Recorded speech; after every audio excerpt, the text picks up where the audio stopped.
নদী হল প্রাকৃতিকভাবে প্রবাহিত জলের ধারা যা ভূমির উপর দিয়ে প্রবাহিত হয় এবং সমুদ্র, হ্রদ বা অন্য কোনো বড় জলাশয়ে গিয়ে মিশে। নদী সাধারণত পাহাড়, উঁচু ভূমি বা হিমবাহ থেকে উৎসারিত হয় এবং নিম্নভূমি বা সমতলে প্রবাহিত হয়ে বৃহত্তর জলাশয়ে গিয়ে শেষ হয়। নদীর বৈশিষ্ট্য ১ উৎস। নদীর উৎপত্তিস্থলকে উৎস বলা হয়। সাধারণত নদীর উৎস পাহাড় বা হিমবাহ হয়, যেখান থেকে বরফ গলে পানি প্রবাহিত হতে শুরু করে। ২ প্রবাহ। নদী প্রবাহিত হওয়ার সময় তার গতিপথ পরিবর্তন করতে পারে। বিভিন্ন ভূমির অবস্থা এবং গঠন অনুযায়ী নদীর গতি নির্ধারিত হয়। ৩ তীর। নদীর দুই পাশে যেসব ভূমি থাকে সেগুলোকে নদীর তীর বলা হয়। নদীর তীরে সাধারণত জনবসতি এবং কৃষিক্ষেত্র গড়ে ওঠে। ৪ বদ্বীপ। নদীর শেষ প্রান্তে সৃষ্ট ত্রিভুজাকার অঞ্চলে পলি জমে বদ্বীপ গঠিত হয়। নদীর প্রকারভেদ ১ বর্ষাকালীন নদী। এই ধরনের নদী শুধুমাত্র বর্ষাকালে সক্রিয় থাকে এবং অন্যান্য সময়ে শুষ্ক বা কম জলপ্রবাহ থাকে। ২ চিরস্থায়ী নদী। এই ধরনের নদী সারা বছর প্রবাহিত হয়, যেমন গঙ্গা, ব্রহ্মপুত্র। ৩ অভ্যন্তরীণ নদী। যে নদী কোনো সমুদ্রে বা বড় জলাশয়ে গিয়ে মিশে না, তাকে অভ্যন্তরীণ নদী বলা হয়। নদীর গুরুত্ব ১ সেচ ও কৃষি। নদীর পানি সেচের কাজে ব্যবহার হয়, যা কৃষি উৎপাদনে সহায়ক।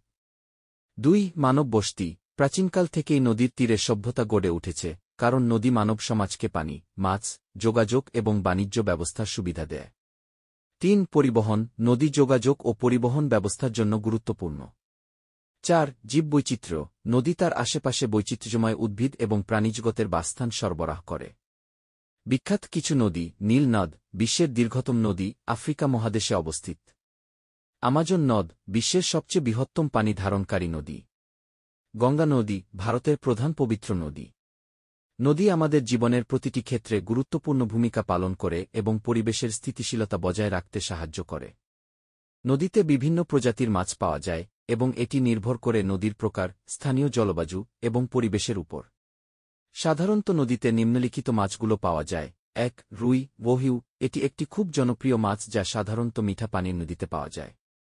২ কাতলা, খেডলা। বড় আকৃতির এই মাছটি প্রধানত মিঠা পানির নদীতে পাওয়া যায়। ৩ ইলিশ, হেলসা। বাংলাদেশের নদীগুলিতে ইলিশ মাছ বেশ প্রচলিত। এটি সমুদ্র এবং নদীর মিলিত স্থানে থাকে। ৪ মাগুর, খ্যাফেশ। এই মাছটি কাঁটাযুক্ত এবং মিঠা পানির নদীতে বাস করে। ৫ শিং, স্টিংইং খ্যাফেশ। এটি নদীর নিচে কাদা এবং জলজ উদ্ভিদগুলোর মধ্যে বাস করে। ৬ চিংড়ি, শ্রেম্প। নদীর জলে চিংড়ি মাছও দেখা যায়, যা নানা রকমের প্রজাতির হতে পারে। ৭ পাবদা, ফেবডে। মিঠা পানির মাছ যা সাধারণত নদী এবং পুকুরে পাওয়া যায়। ৮ কই, ক্লিম্বিং পার্চ। এটি নদীর নিচের দিকে বাস করে এবং খুব পরিচিত মাছ। নদীর পানির গুণমান, তাপমাত্রা এবং খাদ্য উপাদানের উপর নির্ভর করে এসব মাছের বৈচিত্র্যও পরিবর্তিত হয়।